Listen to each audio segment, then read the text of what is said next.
Welcome to my space. Let's take a couple deep breaths together to slow down and come out of the thinking brain for a minute, drop into the body, and land in a slower space after your busy day. Here we go. Deep breath in. On the exhale, wiggle, get a sense of how your body's feeling. Notice sensations, see if you can relax and land in your deeper womb space or low belly. One more deep breath in. Oh, on the exhale, if it feels good to sigh out loud or make some noise, wiggle, stretch, yawn. I am here in my body. Thank you for being here. I want to chat just for a second about another map that I use in my work with people and in my own life. This one is different than the embodiment and empowerment and surrender themes that I talked about in my last video, but dovetails into it really beautifully. This delineation is the left-hand path and the right-hand path, and neither path is better or worse. It is not good or bad. It is simply the fact that this is a map to see how people are walking their path in life. You, as I explain it, you might notice which path you tend to fall on more often. Our culture and society, especially in Western culture, is very right-hand path heavy. And as I explain that, you're going to see what I mean by that. So right-hand path, these are also, I'll say, these are ancient models that have lots of nuance, lots of offshoots. If you looked up right-hand path and left-hand path, you'd get a lot of different explanations of that. I was taught by Ernest Morrow a very specific way of looking at the right-hand path and the left-hand path. I've since done a lot of reading around it and I don't love the terms the right-hand path and left-hand path simply because it's been abducted in a lot of ways. The reason I'm still using it a little bit here is that it's the easiest for me to explain to you right now. So, right-hand path is a more problem fix-it oriented path. You start with the assumption that something is wrong or something is bad or something needs to be fixed, and then you have the solution. It also lends itself to thinking in terms of ascension. So I'm at the bottom, I'm born into sin. This idea is here, and I'm ascending into my perfected state, or however that looks for you. This is where most of the marketing will be directed. So if you buy a course, if you're coaching with somebody, if you are suckered into an ad, it will be because they're working with this assumption that some part of you is bad and needs to be fixed, or some part of you is broken and needs to be fixed. And you lend yourself to that way of thinking and therefore then buy their product. So right-hand path is the primary way that most people are working with their own journey in the world. There is another path, and it's called the left-hand path. It's not wrong. It's just an extenuation of this right-hand path. And I'm going to explain in a minute how this right-hand path will serve you if you let it. It can lead you into this space where you're realizing, okay, I know there's got to be something more to life than just fixing the problems, confessing the sins, finding the next thing to work out, doing the next best trend that's on social media, or getting the next big thing that will help me finally become the person that I'm supposed to be. So you'll get to a point, or some people get to a point, some people don't, get to this point where they realize, I don't want to live my entire life chasing the carrot, because as soon as I grab the carrot, then there's another carrot out at the end, right? There's always something to be striving for, working towards, looking for. And it can end up feeling exhausting to some people. Some people love that chase their entire lives.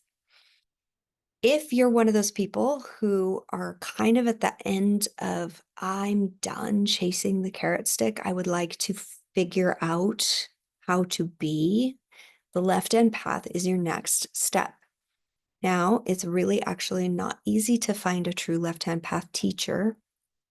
And that's why I'm here to say this is one of those spaces where you can learn a little bit and the concepts are available, but learning to live into a left-hand path way of being is tricky because these egoic pieces that feel like life has to be about striving are really ingrained in our cultural, religious, familial trainings and overlays within us, not to mention the egoic pieces that we adopted to stay safe enough in our family of origin or our culture or our religion or whatever.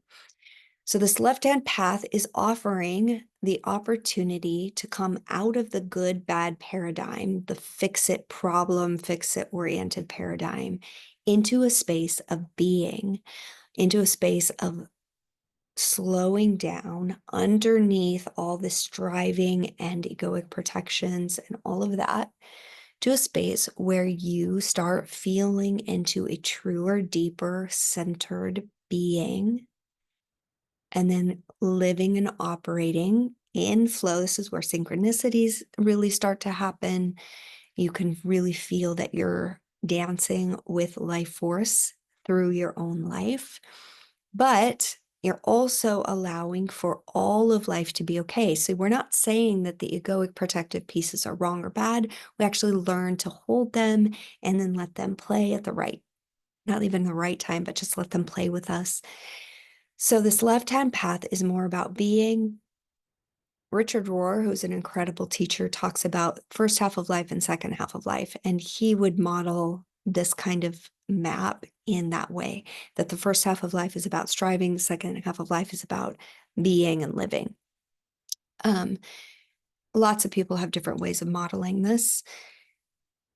In my work, my embodiment and my empowerment stages that I work with people in are frequently overwhelmingly the right hand path because most people are still really wanting a better life. And I will say that here's the benefit of the right hand path. We need to feel like we have some agency in our life. We need to feel like we have some control over the quality of life. If we've come out of toxic relationships or toxic or dysfunctional family of origins, or some of us have escaped toxic religious spaces, we have to do some of these right hand path steps in order to feel like my life force is helping to create a more palatable life for me. So quality of life really increases at the beginning of using these right-hand path tools. But literally you will come, if you're dedicated to this, you will come to a space where it's like, oh, I've heard this, I've heard this, I've heard this, I've heard this. Really, this is like, it all ends up feeling like the same thing after so long. When you hit that spot, there is a left-hand path. So these are the spaces that I call initiations. Can I learn some tools to basically just slow down and dislodge? What happens is once I slow down and I have these practices, basically practices to slow down and embody, then I get to notice and hold the pieces that are freaking the fuck out because they have been in control of your life your whole life. What am I? Who am I if I'm not producing? What am I? Who am I if I'm slowing down and simply being? Who is Emmy underneath the production? Who is Emmy underneath the roles? Who is Emmy? And then to learn to slow and stay in this space of being and let life force flow you into that next space. These are initiatory because you typically aren't going to get this unless life knocks you upside the head. And most of us have had that happen. And yet for a second, we have this aha, like, oh, life is about more than just my striving or fixing. But then because nobody's guiding us through that, and our culture does not set up guidance into the left-hand path well, into being, then we fall right back in. Eventually, we fall back into our patterns. So an initiation can also be self-induced initiation. It can be finding that teacher that will hold truthful, intense space for us to slow down and meet the truth underneath all these lies that we've been living in, or all these programs that we've been living, or all these stories that have a hold on us that aren't necessarily the truth of our realist life. So that's a lot of information. I said it about 3 different ways. I repeated it because repeating is the mother of learning. Repetition is the mother of learning. And if you have more questions around the left-hand path versus the right-hand path, I would love to answer it. It is my favorite thing that I teach. It is the favorite space that I hold as a guide for people to get off the hamster wheel of the right-hand path once they've done enough evolution and feel like their life is moving in a direction they want it to be moving. And then they're like, "Oh yeah, it's time for me to figure out something deeper than just this hamster wheel." If this is where you're finding yourself and you don't want to wait until life knocks you upside the head to figure that out on your own, I my womb wisdom initiation is where I teach that. I also have a true self initiation. These are both 9-month containers. I really do require that you've done quite a bit of this journey of the right hand path before I will drop into this intense space with you, because it is super intense to learn how to drop in, slow down, look at the truth, let go of stories that you are addicted to in order to live your more real being in the world.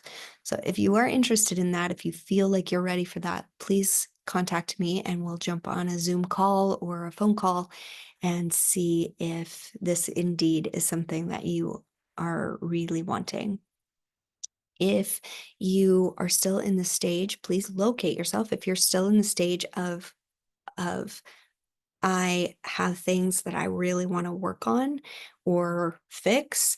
Or there's another place in this right hand path called desire-based coaching. And I actually love to coach people in getting some of their desires. If you want to work with me in that capacity, it's not that I don't love this. I just know that in the end, it's not going to be your final satisfactory thing. But if this is where you are in your stages and you know, oh, I still have a little bit more of this play for me to work with in terms of feeling my agency, feeling empowered, feeling embodied, feeling like I get to create in the world, feeling like I'm even co-creating in the world, then the empowerment, embodiment, desire-based coaching would be where you and I would start together if you wanted to work with me. If you've done too much of that, you're done with that, you want the deeper space inside of yourself, instead of chasing, you're ready to drop into this deeper I am here space, then that would be when you would contact me around a left-hand path, womb wisdom initiation, or true self initiation. Thanks for listening if you made it all the way to this end. And I would be delighted to hear from you or dialogue with you if you have good things brewing inside of you that you want to chat about. So please contact me. Thanks for being here. I hope you'll be back. I will be too.